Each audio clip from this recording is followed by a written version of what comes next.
Hello everyone, today in this video we will see what are fragments in React, why fragment exist and how fragment works internally. So you have encountered a common error in React like JSX expression must have one parent element. So React के अंदर basically ये error बहुत बार encounter होता है जब आप कोई भी कंपोनेंट क्रिएट करते हैं और उसका एक सिंगल पेरेंट एलिमेंट नहीं होता है. So we wrap the elements around a single div element.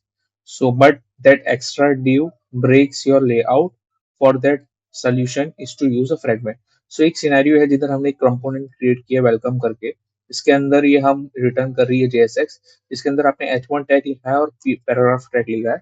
तो आपको अगर आप इसको रेंडर करवाएगी स्क्रीन के ऊपर, so we encounter this error JSX expression must have one parent element. तो ये बेसिकली एरर क्या बोल रहा है कि ये जो JSX आपने रिटर्न किया है उस कंपोनेंट के अंदर, तो इसका एक सिंगल पेरेंट एलिमेंट होना चाहिए. तो हम क्या करते हैं, the easiest solution is to wrap it around the div element.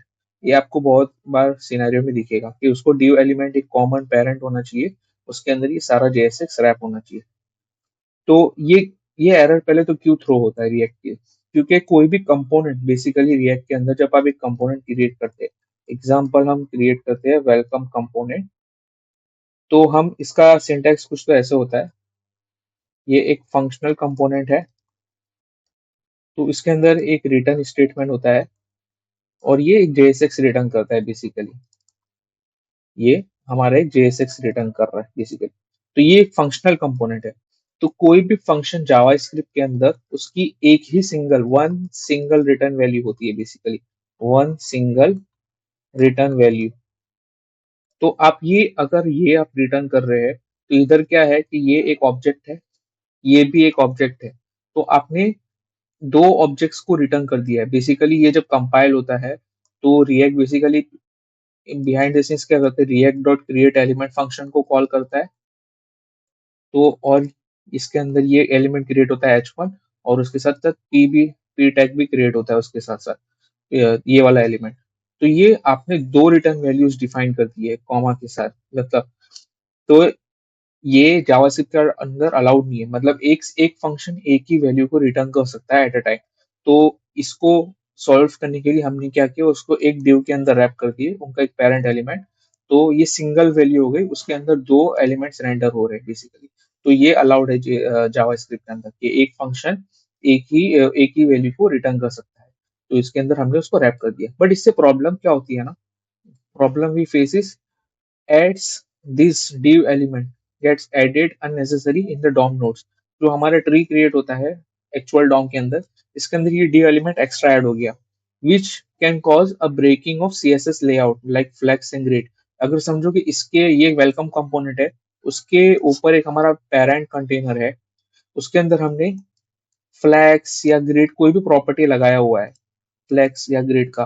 तो अगर लेआउट हमारा रो वाइज हुआ या कॉलम वाइज हमारा लेआउट हुआ, तो अगर ये इस इन एलिमेंट्स के ऊपर हमने वो लेआउट को लगाया हुआ था और अब अभी अभी हमने ये डिव एलिमेंट क्रिएट कर दिया है, तो जिसकी वजह से वो सारे फ्लेक्स की प्रॉपर्टीज इस डिव के ऊपर अप्लाई हो जाएगी, तो हमारा लेआउट ब्रेक हो जाएगा.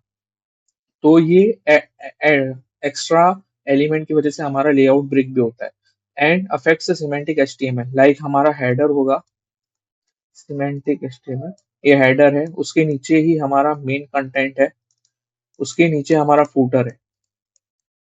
तो आपने अगर एक्स्ट्रा डिव इधर ऐड कर दिया, लाइक एक डिव आपने अगर ऐड कर दिया, तो ये पूरा एक सिमेंटिक लेआउट ब्रेक हो जाएगा. लाइक हेडर का चाहे सिबलिंग एलिमेंट मेन होना चाहिए था, मेन का फूटर होना चाहिए. तो ये एक लेआउट ब्रेकिंग भी होता है ये एक्स्ट्रा डॉम की वजह से. तो इसका सिंपलेस्ट सोल्यूशन क्या है, आप रिएक्ट फ्रेगमेंट का यूज करो.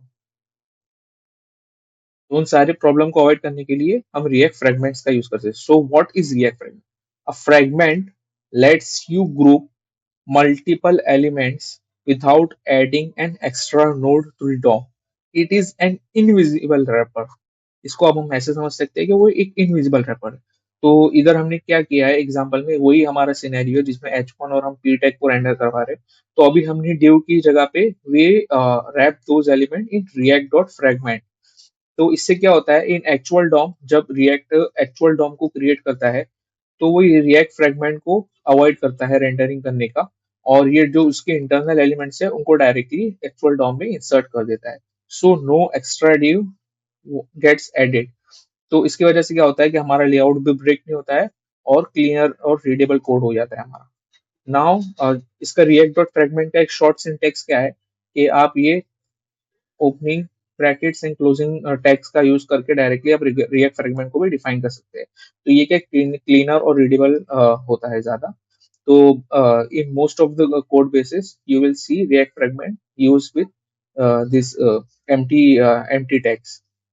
तो बट इसका एक डिसएडवांटेज क्या है कि रिएक्ट फ्रेगमेंट है ना, जो अगर आपको इसके ऊपर की अप्लाई करना है, लाइक ये रिएक्ट फ्रेगमेंट तो आपने यूज किए बट ये आप एक लूप के अंदर है, तो उसके उधर मल्टीपल रिएक्ट फ्रेगमेंट्स रेंडर होंगे, तो आपको ये एलिमेंट पे की अप्लाई करना पड़ेगा। तब आप ये शॉर्ट एंड सिंटेक्स का यूज नहीं कर सकते। We need to use this react dot fragment syntax and you can apply the key over here like id or anything। सो ये रिएक्ट फ्रेगमेंट बेसिकली रिएक्ट के लिए होता है, क्योंकि हम एक्स्ट्रा डिव इंसर्ट नहीं करना चाहते हैं। तो ये एज अ रैपर वर्क करता है, और ये सिर्फ वर्चुअल डॉम के अंदर ही एग्जिस्ट करता है।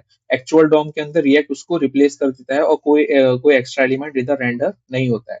इधर रेंडर नहीं होता एक्स्ट्रा एलिमेंट, डायरेक्टली वो उसके चाइल्ड एलिमेंट्स होते हैं उनको डायरेक्टली एक्चुअल डॉम के अंदर इंसर्ट कर देता है react. So this is about the fragment. So fragment lets you group multiple elements without adding an extra node to the DOM. It is a invisible wrapper.